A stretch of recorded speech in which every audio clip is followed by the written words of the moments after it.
Welcome to our channel. Today we how to disable Mailchimp audiences from syncing with Shopify, full guide step by step clearly. To disable Mailchimp audiences from syncing with Shopify, first, log in to your Mailchimp account.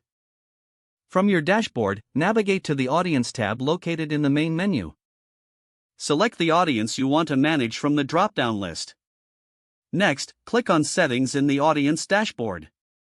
Scroll down to find the webhooks option and click on it.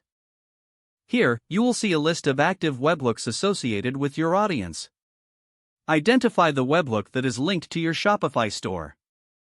Once you locate it, click on the Delete button next to the Shopify webhook. Confirm the deletion when prompted to ensure the webhook is removed. After deleting the webhook, return to your Shopify admin panel. Log into your Shopify account and go to the Apps section. Find the Mailchimp app in the list of installed applications. Open the app to access its settings. Look for an option related to audience syncing. Disable the syncing feature if it's currently enabled. Once you complete these changes, ensure to save your settings. Finally, review your audience settings in Mailchimp to verify they are no longer syncing with Shopify. This process will successfully stop Mailchimp audiences from syncing with your Shopify store.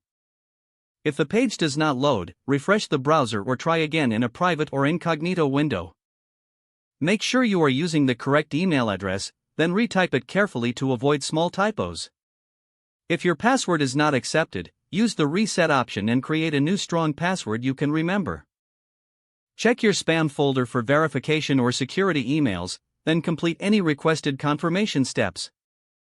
Enable two-factor authentication if available to improve account security and reduce unauthorized access risk.